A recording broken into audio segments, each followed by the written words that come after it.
Catch up on all the live shows right here on africatechradio.com. Wikipedia, the most widely used reference compendium, is one of the few spaces where Africans can directly write and edit their stories. Out of over 6 million articles on the English Wikipedia, only about 104,000 articles are about Africa, and that's roughly 1.5%. Early this year, 2023, the Wikimedia Foundation launched the Open the Knowledge Journalism Awards to celebrate the essential role that journalists play in creating well-researched articles that volunteer editors can use as source materials to develop content on Wikipedia and other Wikimedia projects, as new information can only be added to Wikipedia by volunteer editors if it is supported by citation from a published and reliable source. Earlier, when this was announced, I had a chat with the Vice President for Communications at the Wikimedia Foundation, Anusha Alikan, on the launch. And you can listen again on africatechradio.com or anywhere you listen to your podcasts. Just search Supporting Journalists in Africa through the Open the Knowledge Journalism Awards. Now, over 2,000 submissions from 37 African countries were received through this application. And we have the award recipients here with us. Yes. First place, Carlos Mureithi from Kenya. Yeah. And his article, How a Headstrong Historian is Rewriting Kenya's Colonial History, which was published in the Christian Science Monitor, is, one of the guests I have with me on the score. Hi, Carlos. Hi, Tony. Thank you for having me. Oh, great. I'm pleased. And also, I have in second place, Osas. I think I should just say the full name. Osaruonamen Ibizugbe. I hope I said it right. Osas, did I say it right? Hi, Tony. Not exactly, but then it's fine. Oh, okay. So I think we'll just stick to Osas, right? That's fine. Yes, Osas is fine. Thank you. Beautiful. So Osas is from Nigeria, and her article, FGM, Survivors Narrate Experiences Dealing with Absence of the Clitoris, is the article that went out, and the article that won second place. It was published in the Premium Times of Nigeria. There were other outstanding articles that also received special mentions in each of the awards categories. And in this episode, we'll be also speaking just about the awards generally, about the journalists who got the first and the second place awards. And I also have with me here someone from the Wikimedia Foundation, Nazneen. Hi, Nazneen. I hope I said the name right. Hi. Yeah, you said my name right. Thank you, Tony. Hello, everyone. It's great to be here today. Okay. Nazneen Nawaz is the Director of External Communication at the Wikimedia Foundation. So, how important, first off, is this moment of recognition in your career? And this is Carlos and Osas. Let's start with Osas. All right. Thank you very much, Tony. Thank you for having me. First of all, I would like to say a very big thank you to the Wikimedia Foundation and other organizations that sponsored the Open the Knowledge Journalism Awards. I want to thank them for the recognition, first of all. And to your question, Tony, I would say this award came at a time where I think I started to question myself or question the work that I do as a journalist who report on social issues, especially issues that affect women and girls. And most times we go out there, we listen to people's stories, we come back, filter it, and then we write our stories.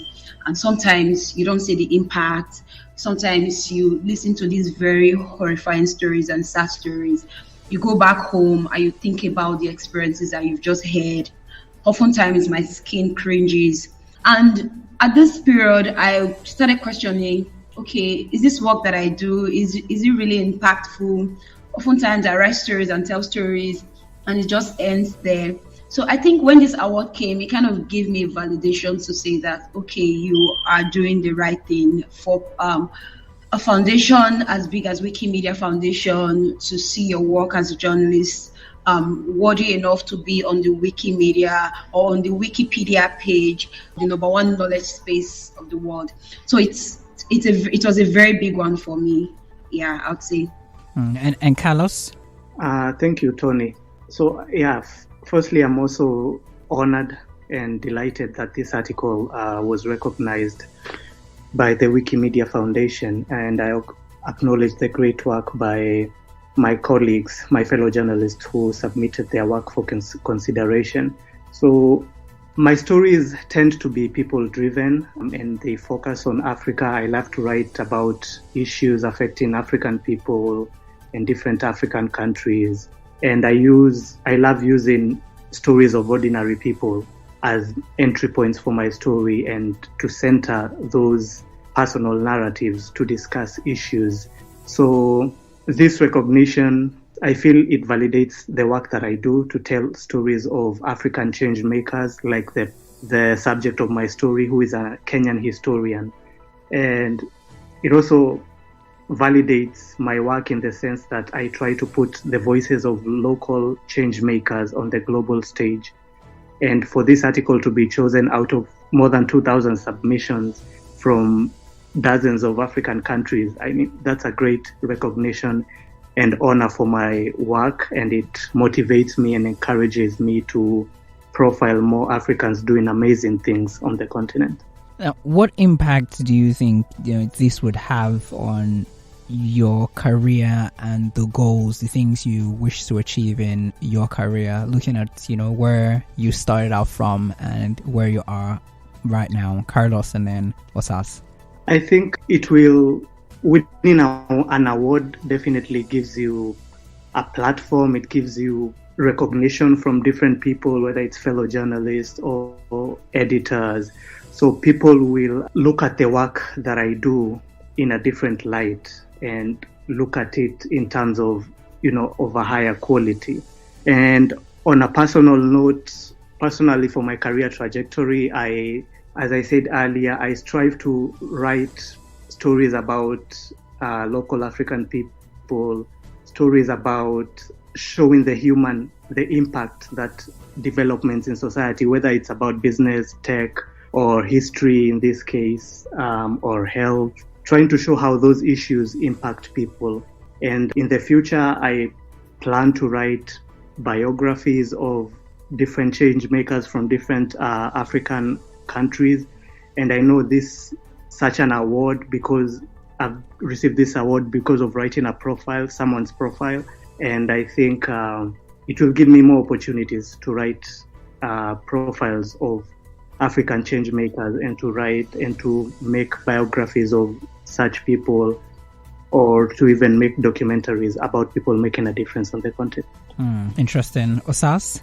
Okay, for me, I think personally, in terms of my career trajectory, I think winning this award, first of all, will give me a boost, or has given me a boost in my career to say that, okay, the work that you do is seen and is validated. And then in terms of the story that I told, and in terms of the voices that I profiled in my story, it some sort of also give me that push to say, okay, for you to have profiled the stories of these women, these bold women who were able to speak up, there are other women out there who have sad and untold stories to tell in terms of when it comes to their sexual and reproductive rights. So it kind of gives me that push, or it's kind of like a feather added to my cap to make me want to go deeper into reporting more on women issues, or issues that affect women. And also on the platform, Premium Times, I published my stories. I think to a large extent, it will also give a validation. It's some sort of a honor, basically, to the newsroom and to the editors who guided me through the process of writing the stories. So I think to a large extent is a very big boost in my career as a person, or as the medium where I work, or as a platform where I reported the story, and as well as the sources and the women who spoke up in the story that in the winning story. Nazneen, thank you very much, Osas, for sharing that. Nazneen, listening to Osas and to Carlos, tell these stories, what did Wikimedia seek to achieve with launching this award, and was it achieved, and how would you react to what Osas and Carlos just shared? So I suppose exactly what's been said. I think the recognition amongst journalists and the journalist community is exactly what we wanted to do, right? That we want to really celebrate journalists who are writing really great, well-researched stories that are helping to close knowledge gaps in kind of like the wider information landscape. So some people aren't aware, Wikimedia projects are written by volunteers, hundreds of thousands of volunteers around the world. And the only way that they can create articles on the platform is if they've got sources in the wider world that they can use as citations in their articles. And something that we at the foundation, as well as the volunteers, have talked about for a long time now is the knowledge gaps that exist on the platform. And one of the key reasons for that is because I think certainly in Africa, we are lacking some of those rich stories and unheard voices. So there is a really big job, we feel, in kind of recognizing the great work that we do, that journalists do. And I think what these awards, this is the first year we've run an initiative like this in very close partnership with the African community of volunteers. I think these awards have helped us to start really important conversations with journalists, again, who may not have been aware about just how important their reporting is. And we've done that through direct conversations with, Osas, Carlos, the others who received special mentions, but also the other journalists' organizations that we were able to work in close partnership with across Africa.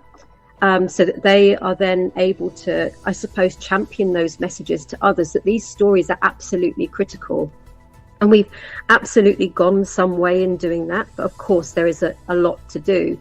When we think about the mission that Wikimedia has is to, us, the volunteers, is to ensure that everyone has access to the sum of all human knowledge.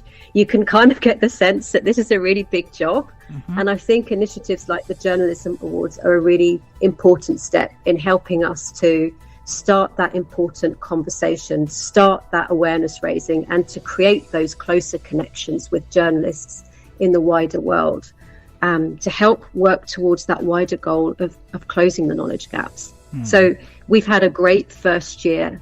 And there's lots of learnings that we need to kind of look at to take forward. But it's great to obviously hear this feedback firsthand as well from the recipients.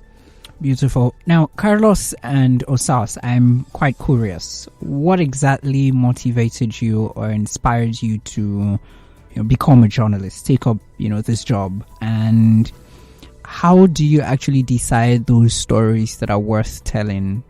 Carlos and then Osas. Thanks, Tony. So I enjoy writing. I've enjoyed writing since I was in primary school, writing compositions and essays. And I also enjoy listening to people and sharing their stories. So because of my writing interest back in high school, I would submit letters to the editor to a Kenyan newspaper and they'd get published. So from that young age, so that motivated me since I was writing in high school, and here is my work getting published at a major local newspaper. That motivated me while I was still young. And after high school, I decided to pursue journalism in university to nurture my skills.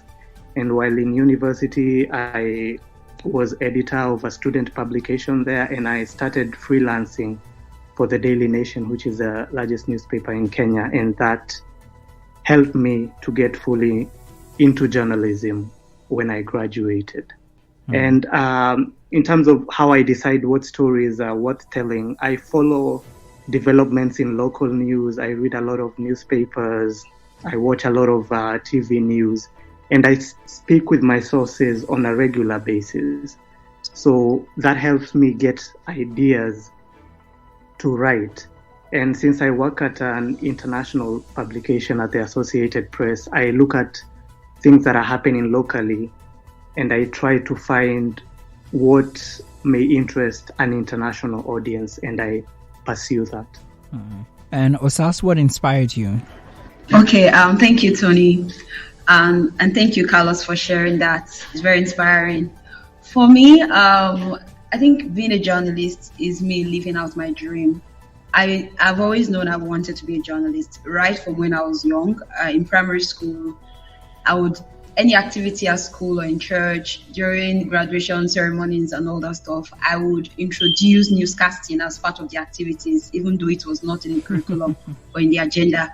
I would introduce it. I would pick somebody to co-present with me, would put together a script. I've always been a talker. I like to talk.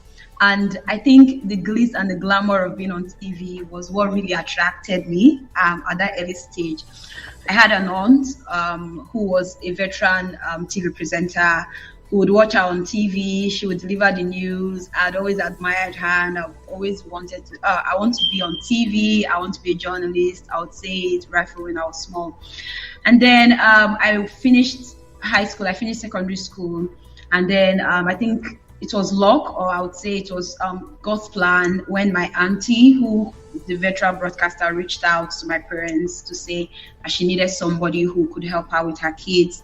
So I left my parents. I left home immediately after secondary school and started staying with her. I moved to the capital city in Abuja, Nigeria. So I started living with her after high school. I got admission into the university to study accounting. I applied for mass communication, but then I wasn't given the course, so I was given accounting instead. So I was studying accounting. I think I was in 200 level when my auntie magnanimously asked me to resume at the organization where she was working, a local TV station, as a volunteer in the newsroom. So I was in 200 level in school when I started my journalism career. So I started as a volunteer, so started learning on the job, learning the ropes of reporting. I started with Vox Pops. I go out there for market survey. I did that for about 2 or 3 years, and then I started presenting on TV. So that was a dream come true. So with time, I got to learn the ropes of influential journalism and not just reporting or reporting events and also. I think that came in when I got inducted into the Report to Men Fellow by the Wole Soyinka Center for Investigative Journalism. I think that was in the year 2021. I think that year the fellowship was focused on reporting on gender-based violence. I think that fellowship was what opened my eyes to the stories. Okay, this is now me answering the question on how do I decide what stories I was telling. So I got to see that the issue of gender inequality, the issue of gender-based violence and marginalization of the most vulnerable in society was something that I really had a passion for. Coupled with personal experiences of gender-based violence, I saw that was something that I could really report with passion. So that was when I started reporting on women issues. I started with a story of a lady who was trafficked to Russia by her pastor. Then that was the first story that I did on women issues, on stories that affect women. So that story got a lot of traction. It actually catapulted my career into the global stage. It won several awards by IOM, African Union, and I think it won about 3 awards that year. So since then, I started reporting on women issues, and that is me, like I said, living out my dream. So I really do not consider my role as a journalist or me practicing journalism as a job or as something I'm just doing. It's me living out my dreams basically in my career path. So that's it for me.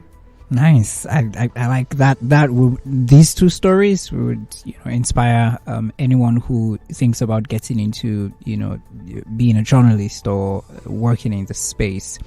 What really goes into researching, investigating, and reporting a story like the one you've done? And I'm really happy that for you, Osas, the issues you're talking about are quite different from the kind of issues, especially based on the article that won the award that Carlos concentrates on. But so I'd really like to know what the process is like, what it really took to creating a piece like this from both of you. Osas, you can go first. Okay, for this particular piece, it was a very, very difficult one to tell. It was very difficult in the sense that it's a very sensitive issue, and it's an issue that requires people to speak about their sexual lives or their reproductive lives, and that's something that is considered as a taboo in the part of Nigeria where I'm from. I think what really also made it a bit easy for me, or that was able to get me my sources, was the fact that I was from that part of Nigeria. I'm from Benin, and when I approach sources to say, okay, this is what I'm talking about, this is somebody, a doctor referenced you and said I could talk to you, and immediately they hear the topic, oh, it's about female genital mutilation, it's about female circumcision, everybody will just shy away, and they will say, oh, do you want to be your camera? And be like, okay, I want to record your audio and all of that, and they'll just shy away, obviously. So it took me a while for me to be able to get women to actually speak up, and I think that boils down to the stereotypes or the social norms and the beliefs that talking about sex or talking openly about sex or about reproductive issues is a taboo or is something that should be shrouded with secrecy and all of that. So for me to be able to get this research out, the doctor I spoke to really helped me out, because he had done a lot of research when it comes to female genital mutilation and its effects on the sexual and reproductive health of women. So stories like this are stories that I personally would ordinarily want to tell, because it's not something that everybody, it's not an area or an angle that is out there or that people would easily think of. I nursed this story idea for about 3 years before I was able to bring it to light, because I was searching for the right platform, the right angle, and the right mentorship and editorship for me to be able to bring into light. So it took me a lot, and when I say it took me a lot, and those are some of the advocacy that we're trying to put out there for people to be more open in terms of speaking up, especially when it comes to the issue of gender-based violence and as it affects women. Women are shamed for even speaking out openly or even discussing about their sexual rights or their sexual needs. So I think it boils down to shame, people not wanting to speak up. I think those are that's the major challenge that I encountered. And at the end of the day, even the women that I spoke to, they pleaded anonymity. So yeah, I think we really have to do more in terms of encouraging people generally, not just women, to speak up and be open to talking about these issues. Okay. More advocacy needed. Carlos, yours is also a very touchy issue. History is a very, very touchy issue everywhere. Tell us about your process, and just like Osas just did, we would like to hear from you. Okay, thanks, Tony. So personally, I love reading about African history. I'm always curious about Kenyan history and the history of other African countries. And one thing that I've been reading a lot lately in the past few years is the colonial history of Kenya. And just speaking with older people and maybe people who were alive when Kenya was still under British colonial rule. So there are a lot of things I would hear them speak about, but that I had never seen being reported on in news or even covered or just featured in articles or mentioned in documentaries. So I realized there were a lot of things that happened during the colonial time that didn't make it to the textbooks we study in school or in the literature that's in our libraries. So I became even more curious, and in my research I found out about a Kenyan woman, a historian called Tayana Maina, who was addressing exactly that gap that I found out about. And I found out that she was doing really amazing work, speaking with people who lived during the colonial time, trying to piece together things and find out things that may not be recorded, or events that may have happened that are not in books, that are not in our historical archives. And then she would recreate them. For example, she would create 3D reconstructions of concentration camps that Kenyan people would be put in by the British. And then she would hold exhibitions at museums or at different locations in Kenya so that people could come and learn and see more about their history so that they could connect more with their past. So I found the work that this historian was doing to be very important work. to help people connect with their past in Kenya. And I found it to be an interesting story that people would be fascinated with. So I read more about her work and her background. I crafted a pitch to my editors at the Christian Science Monitor, and they liked the story. So after that, I had to look for this historian, Chow, try to set up an interview with her, and also try to look for experts in history and digital history, which is what she does.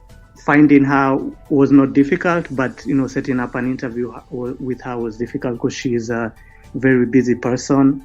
So eventually we settled on a date. And also with journalism, sometimes you just don't write a story, you try to peg it, you find you make it timely. So I couldn't just write the story, I had to write it at a time when she was holding one of these exhibitions or she was involved in an event, so I could make the story timely. So I had to wait a few weeks until when she had an event where she was talking about African history and astronomy, the connection between African history and astronomy. So I used that as a news peg to go attend that event and use it as an entry to my story. So I had to wait a couple of weeks for that to happen. So I met her, interviewed her, and then based on what I found from that event and everything else that we talked about, I also connected with experts in African history, in African digital history, and spoke with them just to put into context the work that Chow does. So I could come up with a well-rounded story that covered different aspects of the work that she does. So yeah, and I was fortunate enough to find sources from different parts of the world, from Kenya and other countries, who could speak to what she does. And I wrote my story, and just became a matter of back and forth with my editors just to clarify things here and there and going back to the sources and making the story as accurate as possible. And we came up with what I believe was a good final product. Yeah. Actually, indeed.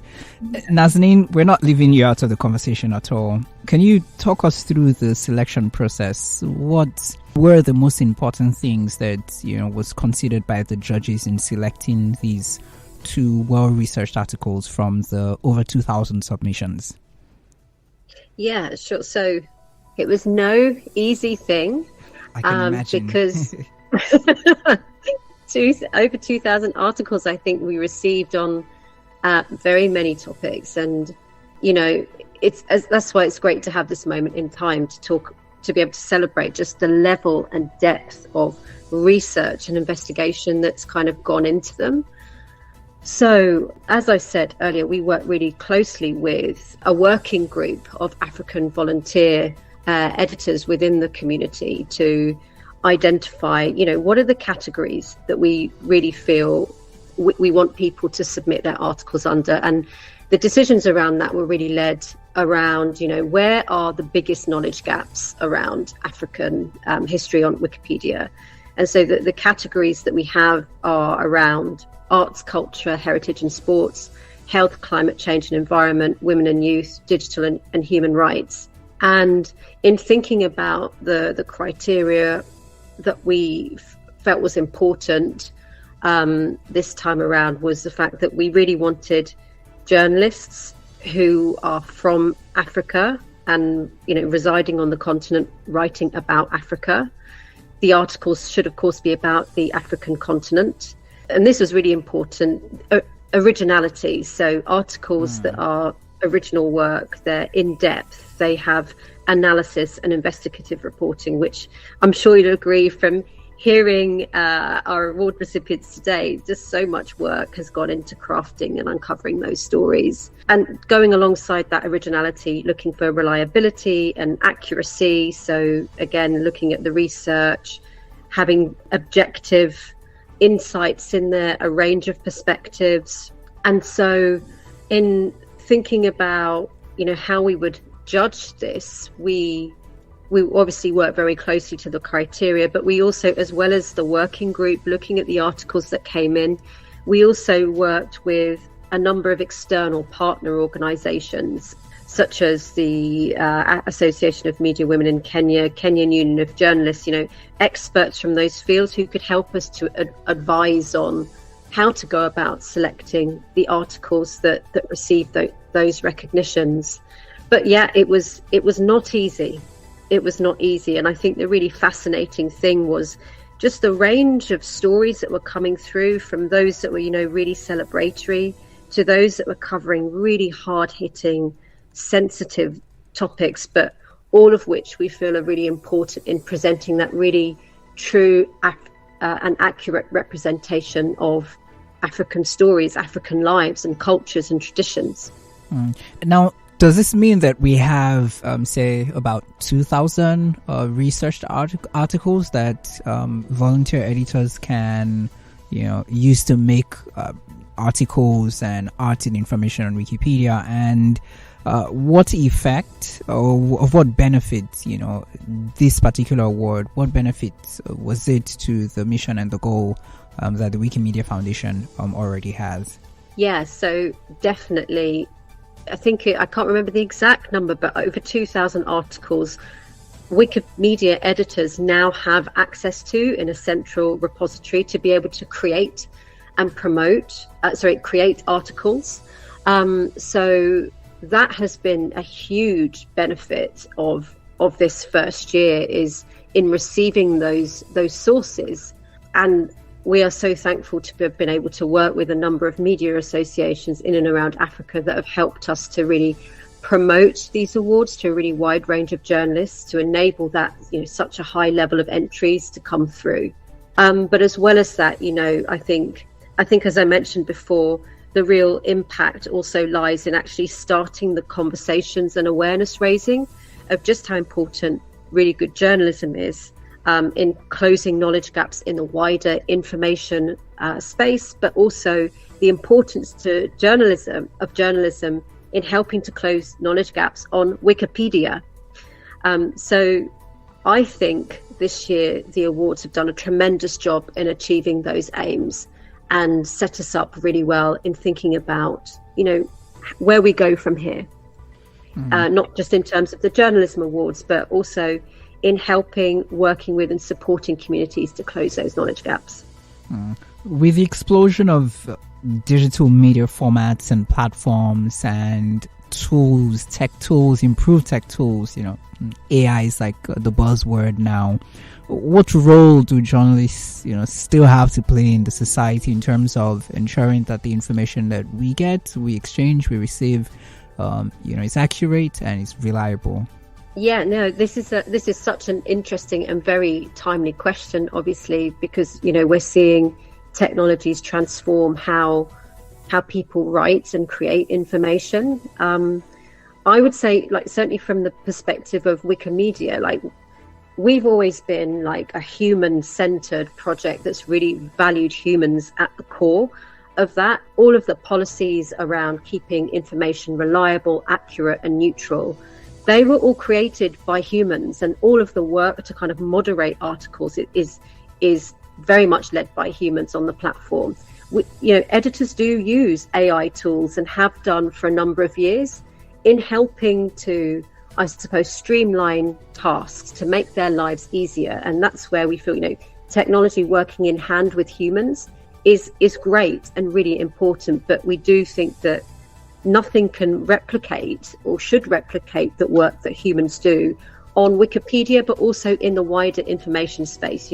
We've heard today about just the level of work that's gone into creating those articles. It's really important to have that human lens in ensuring that information is reliable, because we know just from what's being reported now that some of those new technologies that are coming through aren't reliable. They do hallucinate.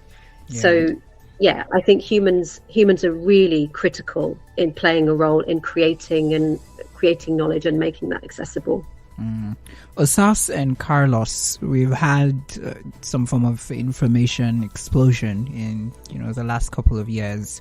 How, in terms of shaping public opinion, how do you perceive the responsibility that you have, and how do you think journalists like you would be, reacting to, things like artificial intelligence and the tools and the technologies that are around now in the digital space? Anyone can, either Carlos or Sars can speak to this.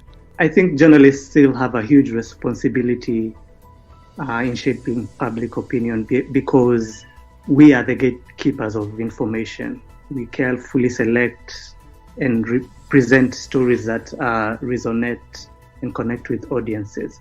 So journalism still plays the huge role of giving people credible news and news that people can trust, and also news that can help people make informed choices, whether it's about elections or government policies. I think in that sense, human journalists are irreplaceable in that sense. And we are still very important in shaping public opinion. Mm. And how we should deal with new technologies like AI? I think these technologies are built by humans. So if the people developing them, they should develop them responsibly so that they can be for the benefit of humanity.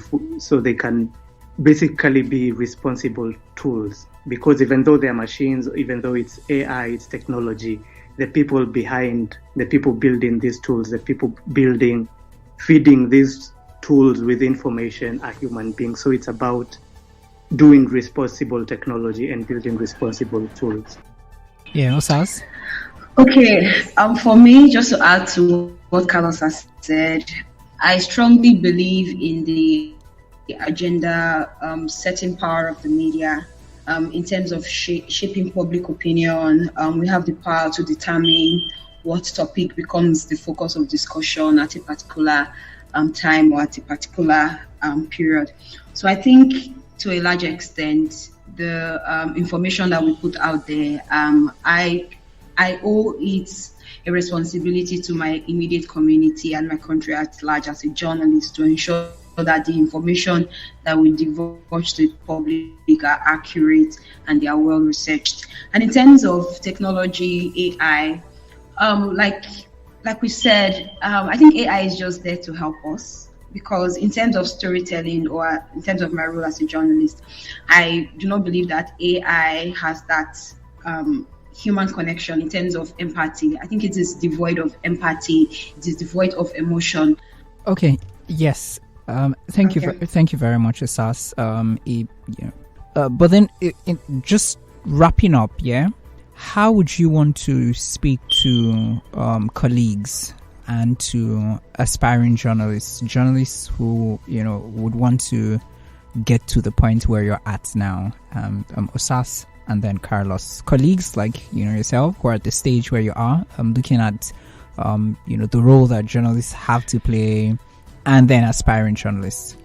Okay, for aspiring journalists, I think 2 words I would just say: it's be resilient, and then be teachable, be humble, and see every opportunity as a learning curve. See every task that you're given at work, or whether you're interning or whether you're in school. For those who are still in school, who have access to opportunities for them to start practicing journalism in school, I would tell you to go for it 100%, because by the time you're done with school and you get into the journalism field, it's going to be really easy for you because of the experiences you've been able to gather while in school.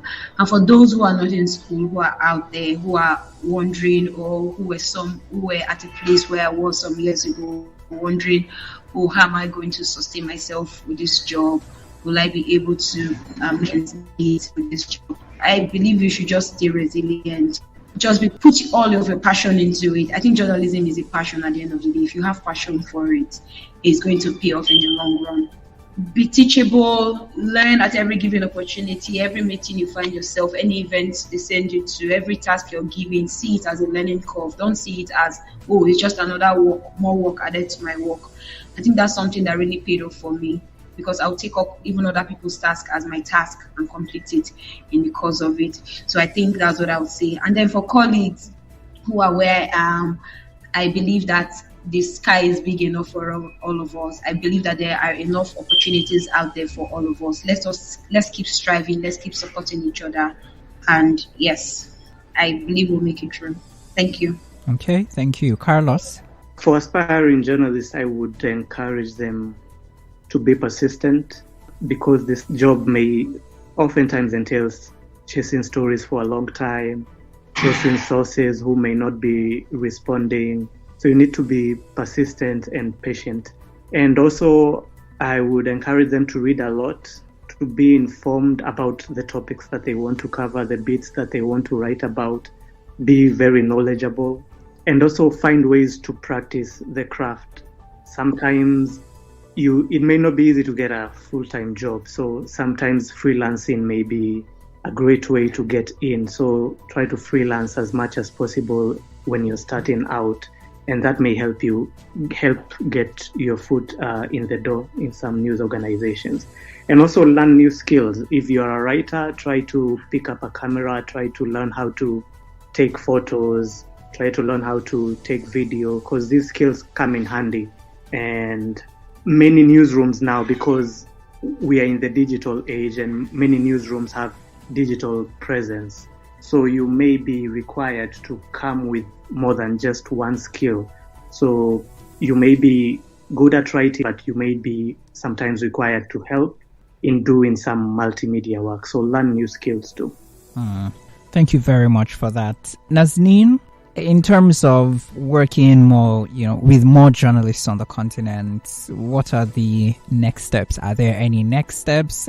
Would we be expanding and having more winners in maybe, when this happens again next year?